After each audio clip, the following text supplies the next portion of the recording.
찬송가 455장 부르고 10월 17일 토요일 아침 기도회 시작합니다. 찬송가 455장입니다. 주님의 마음을 본받는 자 455장입니다.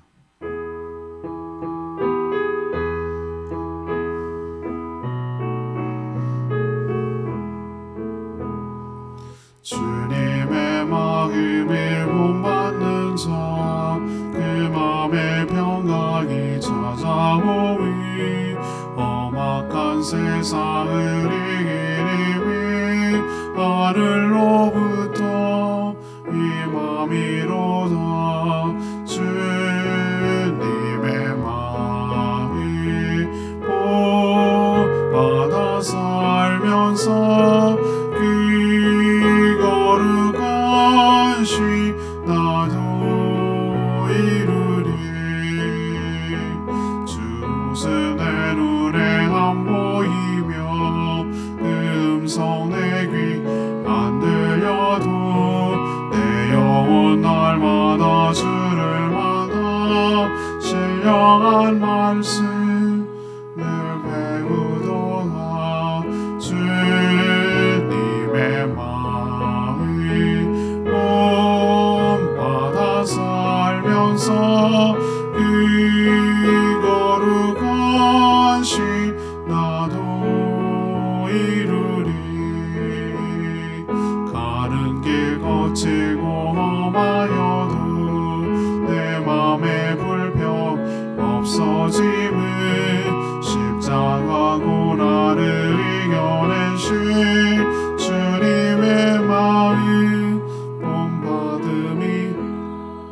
주님의 마음 본받아 살면서 그 거룩하시 나도 이루리.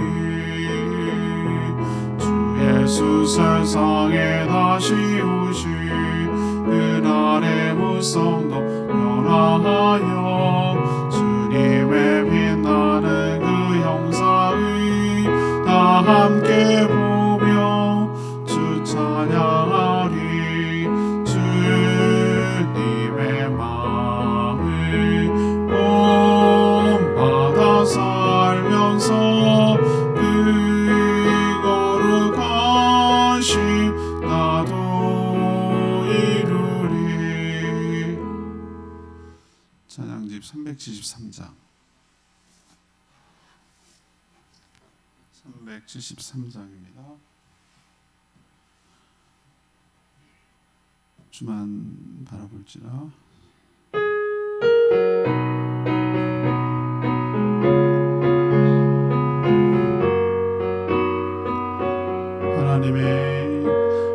하나님의 사랑을 사모하는 자 하나님의 평안을 바라보는 자 너의 모든 것 창조하신 우리 주님이 너를 얼마나 사랑하시는지 하나님께 찬양과 경배하는 자 하나님의 선하심 닮아가는 자 너의 모든 것 창조하신 우리 주님이 너를 자녀 삼으셨네.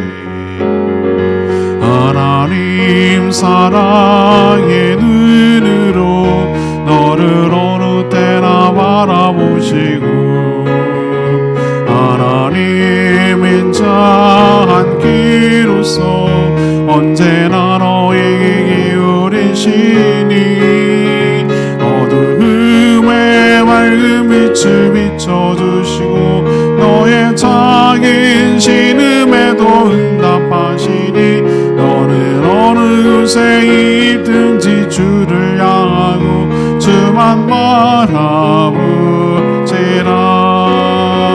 하나님 사랑의 눈으로 너를 어느 때나 바라보시고 하나님 인자한 귀로서 언제나 너에게 기울이시니 어두움에 비춰주시고 너의 작은 신음에도 응답하시니 너는 어느 곳에 있든지 주를 향하고 주만 바라보지라. 주만 바라보지라.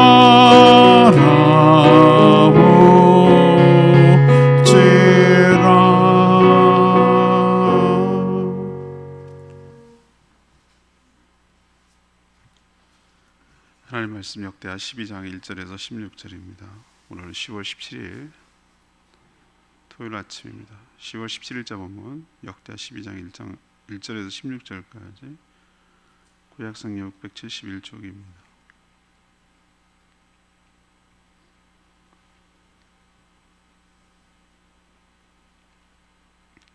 르호보암의 나라가 견고하고 세력이 강해짐에 그가 여호와의 율법을 버리니 온 이스라엘이 본받은지라.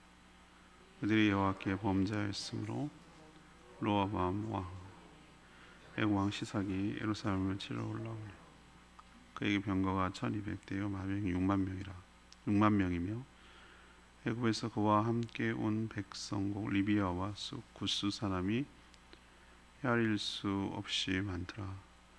시삭이 유다의 견고한 성읍들을 빼앗고 예루살렘에 이르니 그때 유다 방백들이 시삭이 예루살렘에 모였는지라. 선지자 스마야가 르호보암과 방백들에게 나와 이르되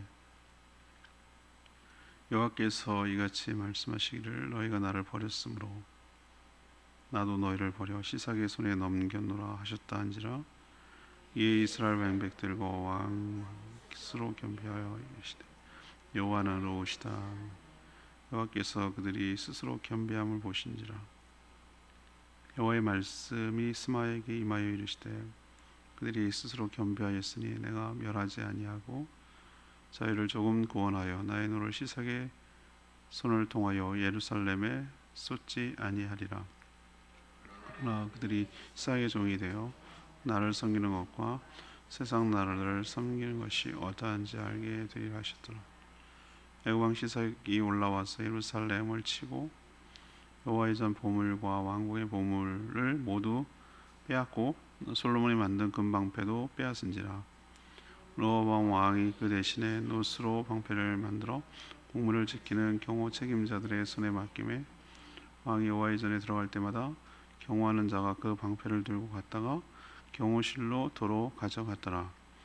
르호보암이 스스로 겸비하였고 유다에 선한 일도 있으므로 여호와께서 노를 돌이키사 다 멸하지 아니하셨더라. 르호보암 왕은 예루살렘에 스스로 세력을 굳게 하여 다스리니라. 르호보암이 왕이 오를 때 나이가 41세라. 예루살렘 곧 여호와께서 이스라엘의 모든 지파 중에서 택하여 그 이름을 두신 성에서 17년 동안 다스리니라. 여호와의 어머니의 이름은 나아마요 암몬 여인이더라. 르호보암이 악을 행하였으니 이는 그가 여호와를 구하는 마음을 굳게 하지 아니하였더라. 르호보암의 처음부터 끝까지의 행적은 선지자 스마야와 선견자 이도의 족보책에 기록되지 아니하였느냐. 르호보암과 여로보암 사이 항상 전쟁이 있느니라.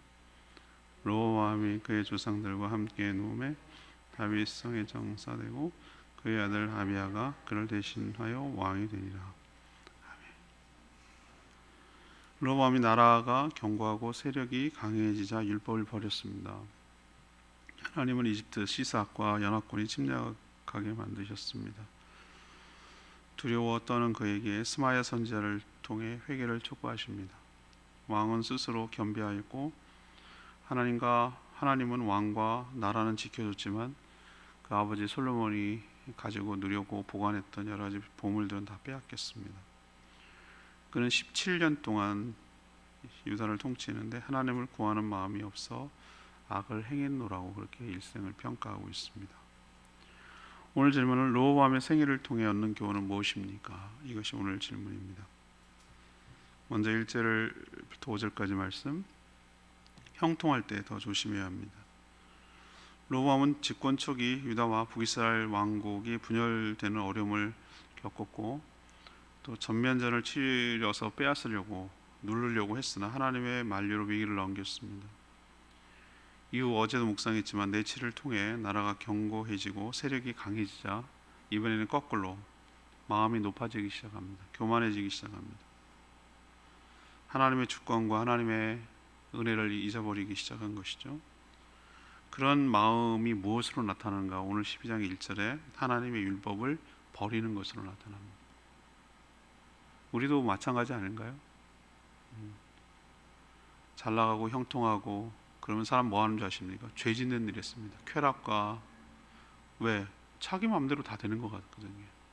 돈도 벌려, 명예도 생겨, 권력도 있어. 그러면 뭐 죄밖에 더 짓겠어요. 마음이 높아지는 거예요. 잘 나가는 게 결코 좋은 게 아니에요. 오히려 기도 제목이 있고 연약함이 있고, 그래서 하나님을 의지하는 것이 때로는 사도 바울의 고백처럼 내가 약할 때 강함이 되는 그런 축복이 오히려 우리에게 있는 줄로 믿습니다. 로보암 보세요. 나라가 견고하고 세력이 강해지니 율법을 버린 것으로 그의 교만함과 불신이 드러나잖아요. 저희도 마찬가지예요. 뭘로 그 사람의 신앙의 상태를 알 수 있는? 하나님 말씀 듣지 않아요. 그리고 자기 멋대로 살아요. 그게 마음이 높아졌기 때문에. 하나님 없이도 살 것 같거든요. 그게 바로 타락하고 교만해지고 망가졌다는 증거가 외형적으로 나타나는 것이 그런 모습으로 나타나는 것이죠. 왕이 이렇게 살아가니까 문제는 뭐죠? 이스라엘이 본받은지라, 이거죠. 이게 문제죠. 왕이 그렇게 따라가니까 온 백성이 그 영향을 받는 것이죠. 그래서 지도자가 굉장히 중요한 거예요. 하나님은 그런 그를 징계하시기 위하여 이집트 시삭이라는 왕이 연합군이 그 아프리카에 있는 나라들 같아요. 수많은 나라들이 함께 막 구스, 뭐 리비아, 쑥, 뭐 이런 나라들은 전부 다 그 근처에 있는 나라들이거든요. 지금으로 치면 뭐 에티오피아, 뭐 이런 나라, 리비아, 에티오피아, 이집트 다 아프리카 북쪽에 있는 나라들이잖아요. 아무튼 솔로몬한테 보물이 엄청 많다는 걸 알고 있고, 왕은 시원찮고 분열됐고 갈라졌고 먹기에 딱 좋거든요 지금. 그래서 연합군을 편성해서 지금 대군을 만들어서 침략하게 만들어서 병거가 1200대, 우리로 치면 탱크 같은 거죠. 병거가 그 말이 이끄는 무장한 그 전차 같은 거니까 병거가 1200대, 마병이 6만 명, 마병이 기동력을 갖는 거잖아요, 그죠? 그래서 6만 명이었어요. 그리고 시삭이 로보암이 그렇게 공들여 세운, 어제 묵상한 대로 여러 가지 예루살렘 방비하기 위해 가지고 여러 가지 성읍들을 많이 건설했잖아요 주변에. 그런데 그 견고한 성읍들을 다 빼앗았어요. 함락하고 공략을 했어요. 속수무책으로 당하고 밀려 들어와서 지금 예루살렘 수도까지 턱 밑에 딱 와 있는 거예요. 이제 함락되기 직전이에요. 그때 하나님은 스마야 선지자를 통해서 르호보암에게 책망을 하는 말인데, 그 뼈아픈 말을 던졌어요. 5절에 있는 말씀이 굉장히 뼈아픈 말이에요. 5절에 뭐라고 했습니까? 너희가 나를 버렸으므로 나도 너희를 버려 시삭의 손에 넘겼노라. 그러니까 시삭이 침략한 것이 누구 때문이에요? 하나님 때문이에요. 징계 차원에서. 그걸 또 어디서 할 수 있죠? 7절에 보면 그들이 스스로 겸비하여 멸하지 아니하니 저희를 조금 구원하였으니 나의 노를 시삭의 손을 통하여 예루살렘에 쏟지 아니하리라. 이건 하나님 말씀이거든요. 나의 노를 시삭을 통하여 예루살렘에 쏟지 않겠다, 이 얘기거든요. 그러면은 시삭은 누구의 분노의 표현입니까? 하나님의 분노의 표현이에요. 맞죠? 그러니까 그건 도구예요, 도구. 시삭의 침략은 도구예요. 우리가 마음이 높아지고 교만해지고 하나님을 버리면 이런 징계가 오고 이런 결과가 돌아온다라는 것을 우리에게 뼈아프게 교훈하고 있는 말씀이에요. 하나님 우리를 배신합니까? 아니요. 항상 인간이 하나님을 배신해요. 여태까지 제가 쭉 경험해 본 바는 하나님은 우리를 버린 적이 없어요. 끝까지 저 같으면 벌써 버렸을 그런 패역한 인간임에도, 그럼에도 불구하고 붙들고 끝까지 포기하지 않은 하나님인 것에 비해 인간은 마음이 얼마나 간사하고 그런지 조금만 뭐 살만하고 뭐 그럴 것 같으면은 싹 하나님 내칩니다. 버리고 자기 멋대로 삽니다. 그게 인간이에요. 그게 인간. 오늘 이 말씀 명심해야 됩니다. 형통할 때 조심해야 돼. 형통할 때 조심. 너희가 나를 버렸으므로 나도 너희를 버려. 이 어려움을 겪겠다. 이 말을 깊이 우리 마음속에 새겨둬야 될 말인 줄로 믿습니다. 두 번째는 6절에서 12절까지 징계를 통해 교훈을 주신다는 거예요. 이집트 연합군대의 침략은 다분히 하나님의 징계의 의미가 있어요. 하나님 왕에게 시삭의 종이 되어 섬기게 만들어서 하나님을 섬기는 것과 세상 나라들을 섬기는 것이 어떤 차이가 있는지 깨닫게 하려는 의도라고 오늘 8절에 설명하고 있어요. 경험해보라 이거예요. 하나님께서 가끔은 이렇게 하십니다. 하도 때 피우고 하도 지 맘대로 살겠다 그러고 로마서 1장에도 그 얘기가 나와요. 이 죄성이 그 죄는 뭐냐면 하나님 필요 없다는 거예요. 내 맘대로 살겠다는 내가 하는 대로 내버려 두라는 거예요. 제가 목회하려면 다음 주에 쓸까 생각하는데 전 낙태죄 폐지에 대해서 죄가 폐지냐 아니냐 이거 갖고 접근하는 게 난 너무 어리석고 짝이 없어요. 얼마나 세상이 타락했는지를 보여주는 거예요. 거기서 내가 충격받은 말이 뭔지 아십니까? 자기 몸을 자기 결정권이라는 거예요. 여성들이 맨날 주장하는 단체가 주장하는 바가 그겁니다. 이게 얼마나 죄가 가득한 표현인지 알 수 있어요. 내 몸은 내 거라는 거예요. 내 마음대로 하겠다는 거예요. 죄 짓고 살다가 애 생기면 그렇게 지우는 것 같고 죄책감도 느끼지 말고 형벌로 처벌하지 말라는 거예요. 내 마음대로 할 테니까. 이게 얼마나 무서운 얘기입니까? 이게 문제예요. 이게 법이냐 처벌하느냐 말하냐 이거가 문제가 아니라 그런 사고방식. 죄는 내 마음대로 질 거고 죄 짓고 내가 해결하려고 하는데 니네가 국가가 뭔데 이러라 저래라 간섭하고 벌을 주냐 이거예요. 폐지하라 이거예요. 이 무슨 말인지 아시겠죠? 이 마음이 얼마나 교만해지고 높아지는지를 보여주는 거예요. 그게 핵심이에요. 낙태죄 폐지냐 아니냐가 핵심이 아니라. 그런데 오늘 보세요. 하나님이 만약에 어떻게 하기를 원하시냐면은 포기 안 해요. 포기 안 하지만 깨닫게 하려고 도저히 못 깨달으니까 이 폐역한 인간들이 못 깨달으니까 어떻게 해야 되죠? 그럼 네 맘대로 한번 해봐. 네가 맘대로 해서 나를 섬기는 것과 하나님을 섬기는 것과 세상 나라들을 섬기는 것을 경험해봐라. 그리고 뼈저리게 깨달아라. 뼈 아프게 깨달아라. 탕자 비유 아시죠? 탕자 비유? 아버지 품에 아버지가 간섭으로 여기는 거예요. 내 맘대로 살게 해달라는 거예요. 아버지가 오히려 보호라는 생각을 안 해요. 그 사랑과 보호 가운데 살고 있다는 생각을 안 하고 아버지가 나를 통제하고 간섭하고 있다고 생각해요. 이게 죄인이에요. 그래서 하나님께 이탈하려고 해요. 이게 타락하는 거 아니에요? 자기 멋대로 살겠다. 자기 멋대로 처음엔 잘 살았지. 세상에 날아봤죠. 친구도 있고 친구가 자기 좋아서 있는 줄 아는 거예요. 돈 때문에 있는지도 모르고. 이 어리석은 인간이 이래요. 돈 떨어지고 뭐 얻고 아무것도 그 집 들틀대니까 친구 다 떠납니다. 이게 세상의 인심이에요. 먹을 게 있으니까 붙는 거예요. 먹을 게 없으면 다 떠나요. 인간이 그래요. 제가 내린 결론은 그래요. 세상의 인심은 그래요. 뭔가 먹을 게 있고 얻을 게 있고 그러니까 친한 척하고 그러는 거예요. 그거 딱 떨어져 봐요. 다 떨어져 나갑니다. 부담스러워하고 귀찮아하고 멀리합니다. 아무도 거두지 않으니까 돼지 우리 치는 데 가는데 돼지 먹는 쥐염염 돼지밥 그거랑 돼지랑 같이 먹고 경쟁하고 있어요. 돼지하고 서로 먹으려고. 짐승, 돼지 이 급으로 내려간 거예요. 인간이. 하나님을 떠난 인간이 그렇게 되는. 그걸 깨닫는 거죠. 내가 줄여 죽는구나. 아버지 집에는 먹을 것이면 내가 줄여 죽는구나. 그때 깨닫는 거예요.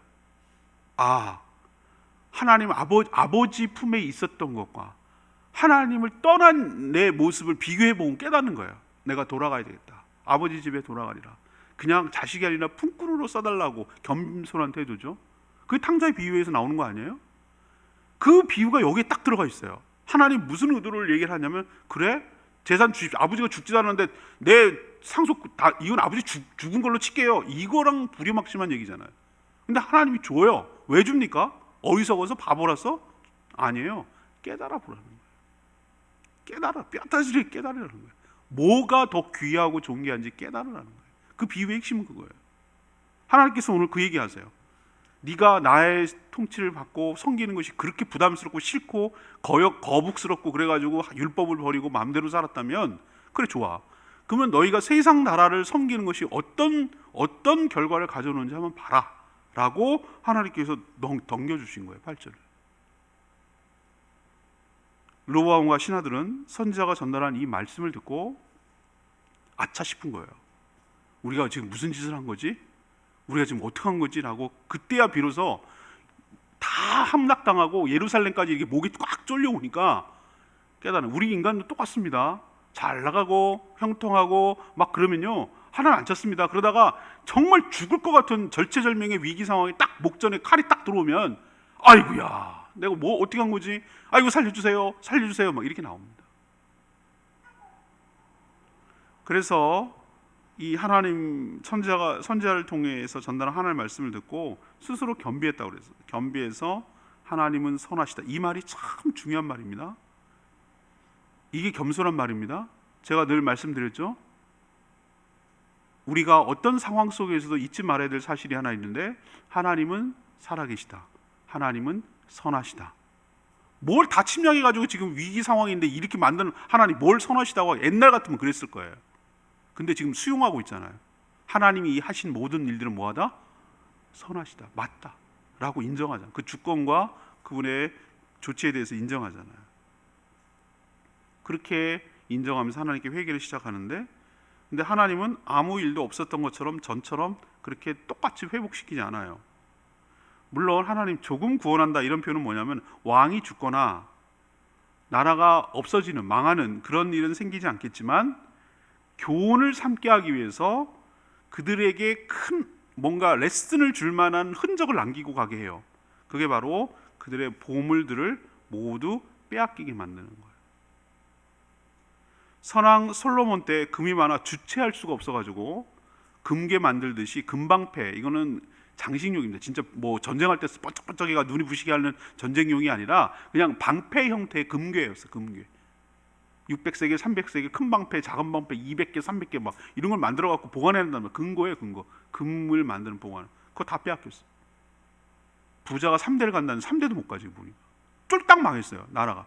솔로몬 잘 나가면 뭐 할 거예요? 하나님 안 섬기면은 그 당대도 못 가고 다음 때도 못 간다는 걸 우리에게 보여주잖아요. 그 엄청난 보물들 뭔 소용이 있습니까? 다 빼앗겼는데. 싹 가져갔어요. 싹 털어갔어요. 목숨 건진 걸 감사하게 생각해요. 이제 그래도 뭔가 의존용은 있어야 되니까 금방패 하나도 다 뺏어갔으니까 노수로, 동으로 만든 방패를 대신 만들어 가가지고 그것도 수요가 모자라갖고 돌려 쓰는 거야. 돌려 쓰는 거. 앞에 있는 거 행색하고 갔다가 또 다시 보관했다가 다시 그거 할 때만 이렇게 쓰고, 초라하기 짝이 없는 거예요. 놋방패도 귀하게 만드는. 옛날에 은도 흔했다고 솔로몬 때 얘기했는데 지금 놋도 지금 귀하게 된. 솔로몬의 이런 부귀영화가 한순간에 다 날아가는 모습을 보여요. 하나님 섬기고 하나님 온전히 충성하고 그러지 않으면 이렇게 된다는 것을 아주 솔로몬 아들 왕 때 얘기해요. 지금 르호보암이 몇 대 내려간 거 아니에요.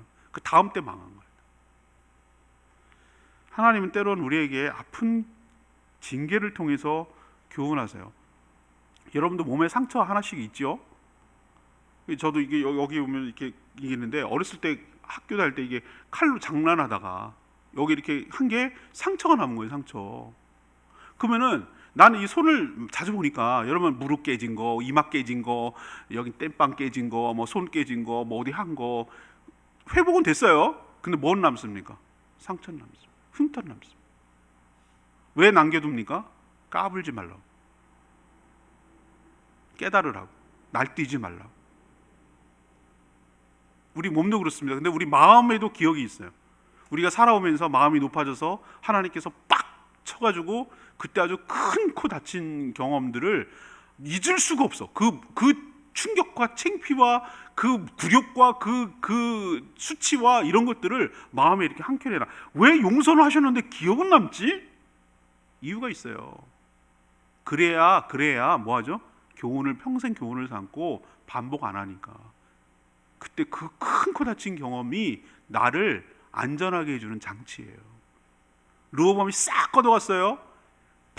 놋방패 들고 앉았어요. 이거 보면서 무슨 생각이 있겠어요? 야, 그나마 살았으니 다행이다. 하나님 용서해 주지 않고 했으면 싹 걸어갔으면 우리 죽었다, 벌써 끝났다. 예루살렘이 뭐가 하나도 없게 생겼다. 정신 똑바로 차려야지, 겸손해야지, 이런 생각이 계속 들지 않겠어요? 놋방패 볼 때마다. 우리도 징계를 통한 교훈을 잘 마음에 담고 반복하지 않을 때 우리 인생에 유익이 되고 축복이 될 줄로 믿습니다. 이게 지금 본문이 내일 설교예요. 또 내일 뻔뻔스럽게도 내일 또 반복할 거예요. 이게 너무 중요해서 이 얘기가. 세 번째 13절에 16절 하나님은 각각 심판하신다는 걸 보여줘요.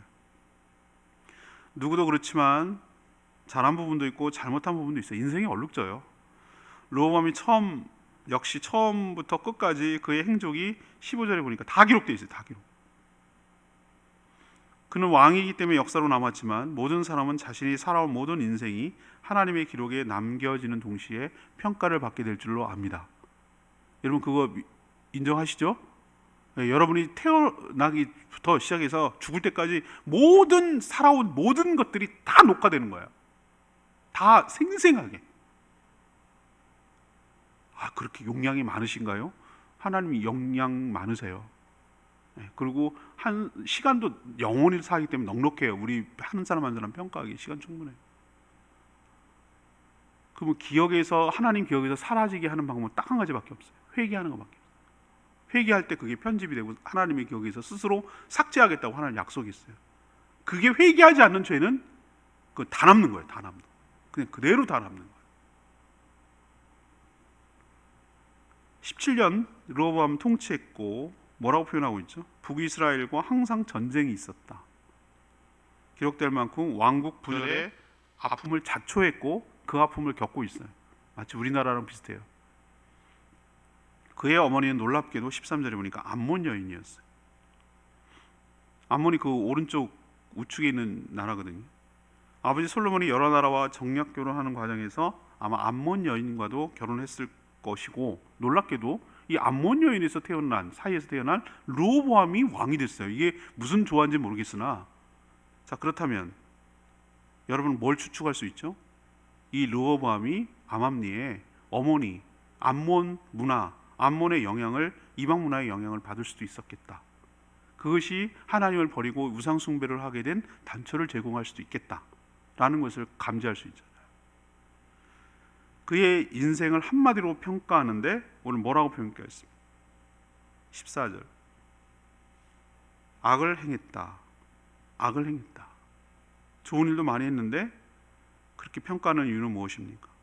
그가 여호와를 구하는 마음을 항상 굳게 하지 않았기 때문이다 라고 평가하고 있어요. 한 줄 평가. 우리도 무슨 영화 할 때 한 줄 평가해 주세요, 뭐 할 때 한 줄 평가해 주세요, 한 줄 평 뭐 이렇게 하잖아요. 간단하게. 르호보암의 인생을 한 줄로 평가하면은 악을 행했는데 여호와를 구하는 마음이 항상 굳게 하지 않았다. 이게 이 사람의 인생의 평가예요. 하나님의 평가예요. 자, 우린 여기서 많이 깨달아야 됩니다. 자, 우리는 우리 인생을 사람들이 착각하는 게 있어요. 우리가 인생을 평가할 때 뭘로 평가할 거라 같습니까? 많은 사람들이 옛날 조선 시대에는 가문이 중요하니까 무슨 우리 할아버지 우리 묘비 보면은 무슨 경주가 월성이 경주이씨 평리공파 무슨 멧돼손 어쩌고저쩌고 가문을 엄청 중요하게 여깁니다. 몇 년부터 몇 년까지 아이고 장수하셨네, 오래 사셨네. 자손들이 그 벼슬 하셨네, 무슨 뭐 하셨네. 옛날 우리 조상 보니까 이항복이라고. 이항복 압니까? 이항복. 오성과 한음할 때 그 우리 조상이라는 거예요. 나도 얘기 들었어요. 그냥 그런 얘기합니다. 그런 얘기. 그러고가 자기가 평가되는 줄 아는 거예요. 무슨 자리를 했고 벼슬을 했고 뭐 재산이 어떻고 자손이 어떻게 잘 됐고 뭐 학벌은 어떻고. 우리는 거기에 엄청 관심 많은데 하나님은 한 줄 평가를 딱 하네. 한 줄로 그냥 딱 평가를 하는 거야. 그건 하나님 관심 없어요. 르호보암 왕이었고 뭐 이런 거 쭉 할 것 같죠. 뭐 할 얘기 얼마나 많겠어요. 그런데 그냥 한 줄이에요. 그는 항상 여호와를 구하는 마음을 굳게 하지 않았다. 그러면은 시험을 잘 보는 사람은 출제자의 의도를 잘 알아야 돼. 하나님 뭐에 관심이 많은지를 잘 알 때 우리 인생도 잘 살게 될 줄로 믿습니다. 우리 인생이 잘 사는 건 딱 한 가지밖에 없어요. 하나님과 좋은 관계를 유지했다. 하나님과 사랑하고 하나님과 동행하고 에녹처럼 하나님과 늘 함께 하였다라가 가장 좋은 평가예요. 최고의 평가예요. 하나님이 너무 사랑하셔서 에녹을 죽지 않고 그냥 데려가셨다. 최고의 평가예요. 최고의 병. 여러분도 주님과 동행하고 주님을 사랑하고 주님과 함께 하다가 하나님이 너무 사랑하셔서 이제는 나랑 같이 계속 있자라고 천국에 같이 데려가는 그런 축복이 있게 되기를 바랍니다. 전혀 평가 대상도 안 되는 그런 거에 마음 쏟고 마음 힘들고 그렇게 살지 말고 하나님 무엇을 귀하게 여기시는지 평가하시는지를 잘 보고 살아가기를 원합니다. 14절 말씀이 역시 레마의 말씀이에요. 르호보암이 악을 행하였으니 그가 여호와를 구하는 마음이 굳게 하지 아니하였다. 우리가 생각하는 악과 성경에서 말하고 있는 악이 달라요. 그는 하나님께 묻고 구하지 않았어요. 결정적일 때 스마야 선지자가 나타나서 하나님의 뜻을 간접적으로 전달했지 직접 하나님께 듣지 못했어요. 왜 그럴까? 이게 내일 얘기하는 핵심이에요. 내일 주일날 하나님과의 관계가 없으니까. 물어본 적이 있나? 들어본 적이 있나? 없어요. 그런 경험이. 그러니까 못하는 거예요. 하고 싶어도 못하는 거예요. 이것이 가장 큰 악이고 가장 위험하고 불행한 인생의 근거라고 단초라고 얘기하고 있잖아요. 그가 하나님과의 관계가 좋고 하나님께 그래서 듣고 구했더라면 그의 인생은 완전 달라졌을 것이다 라는 것이 우리가 그를 통해서 본 교훈이에요. 우리 인생도 얼마가 될지 모르지만 지금부터라도 주님과의 관계를 복원하고 회복하고 사랑의 관계를 맺고 늘 하나님과 친밀하고 그 하나님께 듣고 묻고 구하고 하나님과 사귀고 하나님에 푹 빠져 살아가는 그게 신앙생활 제일 잘하는 거라고 제가 말씀드렸죠. 우린 자꾸 뭘 하는 것이라고 생각하는데 그게 아니에요. 제가 그거 깨닫느라고 엄청 오래 걸렸어요. 뭘 하는 게 신앙생활 잘하는 게 아니에요. 하나님과 좋은 관계를 맺고 그 안에서 더불어 친밀하게 살아가는 게 신앙생활 잘하는 거예요. 하나님 나머지는 다 하세요. 걱정 마세요. 하나님이 더 잘해요. 여러분보다. 우리 못 부려먹어서 안다라는 분 아니에요. 하나님은 나한테 좀 같이 있자는 거예요. 나랑 정말 서로 사랑하며 반응하며 그렇게 살자는 거예요. 여러분도 이 르호보암을 통하여 큰 교훈을 깨닫게 되기를 원합니다. 내일 주일날 다시 한번 이거에 대해서 언급을 하도록 할게요. 오늘 르호보암의 생애를 통해서 얻는 교훈이 뭐냐? 첫 번째 뭐야라고요? 잘 나갈 때, 형통할 때 더 조심하고 마음 높아지지 말라고. 그게 네가 잘해서가 아니라는 걸 깨달으라는 거예요. 또 징계를 받을 때 뭐 하라는 거예요? 즉각 회개하고 고침받으라고. 그렇지만 그때 얻은 교훈을 놓치지 말고 붙들고 살라고. 그런 홍역을 치렀는데도 불구하고 아무것도 얻는 것이 레슨이 없고 넘어간다면 이게 얼마나 어리석습니까? 우리 지금 코로나 사태 19를 거치면서 2020년 죽을 고생했지 뭐 이런 기억만 하고 지나간다면 발전이 없어요. 발전이 없어요. 그때 뭔가 우리도 스스로 깨달아야 돼. 교훈을 얻어야 돼. 교훈을. 그때 우리들에게 어떤 얘기를 해주셨지라고 하나씩 차근차근 정리하고 되돌아고 그 교훈을 꼭 붙들어야 돼. 그래야 이런 실수를 또 반복하지 않아요. 또 여러 형태 코로나19가 왔으면 왜 19년도에 일어났다고. 왜 19가 왜 붙였는지 여러분 아세요? 중국에서 19년도에 발생했다고. 그 얘기는 뭐 무슨 얘기예요? 코로나 23, 25, 27이 될 수도 있다는 거잖아요. 그게 제 말 맞죠? 변형돼 가지고 다른 형태의 코로나가 나타날 수도 있다라는 걸 암시하는 거예요. 그게 얼마나 무서운 얘기입니까? 지금 막 그 백신 개발하고 좋죠. 근데 얘가 변종이 돼 가지고 다른 형태의 코로나가 나타나면 어떡할 건데? 아무 속수무책인데. 또 다시 시작하고 개발해야 되는데. 여러분, 우리는 교훈을 얻을 때 발전이 있고 반복하지 않고 이런 어려움을 당하지 않게 될 줄 믿습니다.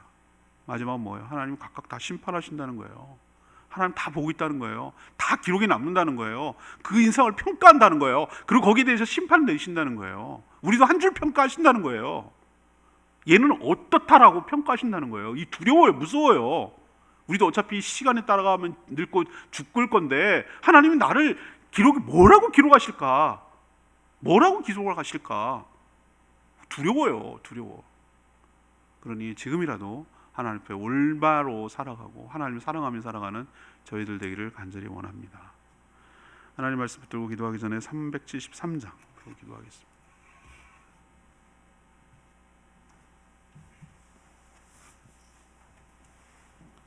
373장 주만 바라볼지라.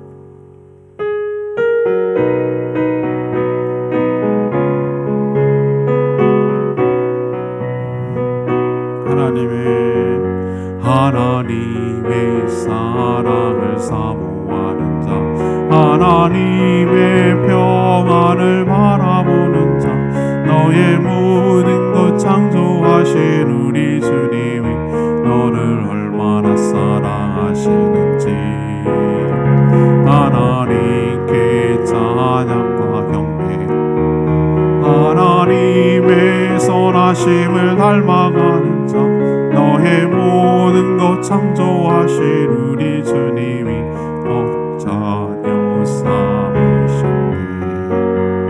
하나님 사랑의 눈으로 너를 어느 때나 바라보시고, 하나님 인자한 귀로서 언제나 너에게 기울이시니 어두움에 밝은 빛을 비춰주시고 너의 작은 신음에도 응답하시니 너는 어느 곳에 있든지 주를 향하고 주만 바라볼지라. 하나님 사랑의 눈으로 너를 어느 때나 바라보시고, 하나님 인자한 귀로서 언제나 너에게 기울이시니 어두움에 밝은 빛을 비춰주시고 너의 작은 신음에도 응답하시니 너는 어느 곳에 있든지 주를 향하고 주만 바라볼지라. 주만 바라볼지라.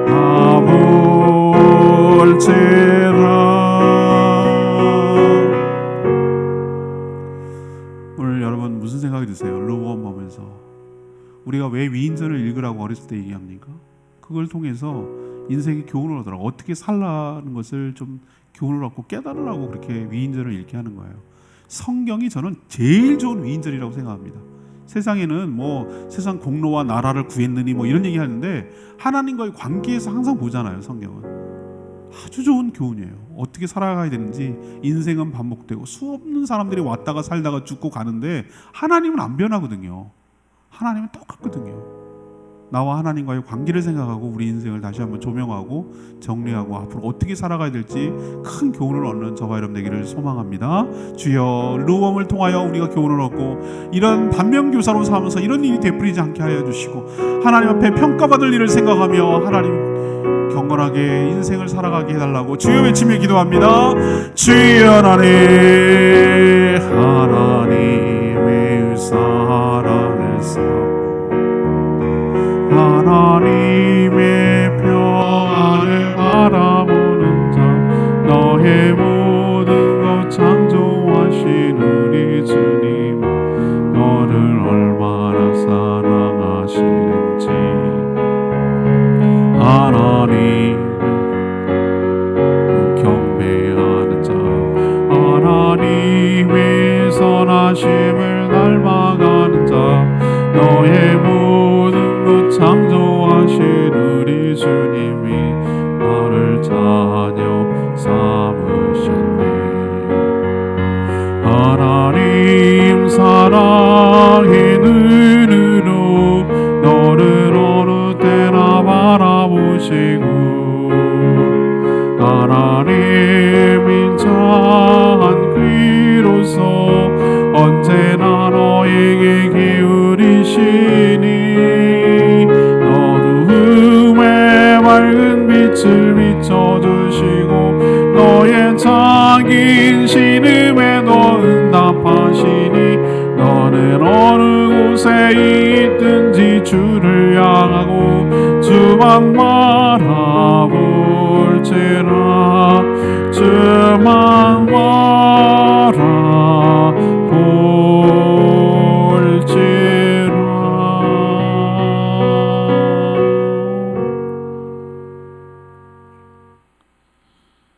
하나님, 저희도 르보암처럼 우리가 살아온 모든 인생을 하나님 앞에 내어놓고 평가받을 날이 올 줄 믿습니다. 모든 이 형통할 때 더욱더 조심하게 하여 주시옵소서. 하나님의 은혜를 망각하지 않게 하시고 초심을 잃지 않게 하여 주시옵소서. 하나님께서 징계 주시는 것이 오히려 우리를 향한 사랑이며 축복임을 깨닫습니다. 징계를 통해 깨달은 교훈을 명심하고 우리 인생에서 반복되지 않도록 주의하고 조심하고 삼가 경건하게 살게 하여 주시옵소서. 그가 여호와 하나님을 구하는 마음을 굳게 하지 못했다고, 그래서 악을 행했다고 르호보암은 평가받았습니다. 저희들은 이런 평가를 받지 않게 하여 주시고 항상 하나님을 구하는 마음을 굳게 했다고 평가받게 하여 주시옵소서. 힘써 하나님을 구하고 하나님과 동행하며 하나님 뜻에 순종하며 인생을 축복 가운데 살게 하여 주시옵소서. 오늘도 하나님 앞에 간구하는 기도마다 응답하여 주시옵소서. 내일 거룩한 주일 모든 성도들이 기쁜 마음으로 참여하며 하나님께 영광을 돌리며 하나님이 임재 가운데 그 은혜를 받아 누리게 하여 주시옵소서. 오늘도 주일을 준비하며 특별히 교회당 대청소를 하는 모든 손길을 축복하시고 하나님의 은혜로 채워주시며 그 마음 앞에 기쁨이 넘쳐나게 하여 주시옵소서. 오늘 하루도 주님께 부탁합니다. 하나님 저희와 함께 하여 주시고 복 내려 주시옵소서. 감사드리며 예수 그리스도 이름으로 기도합니다. 아멘. 오늘 하루도 주님의 은혜가 없는 살기를 축복합니다. 오늘 대청소하는데 함께 동참해 주시면 감사하겠습니다.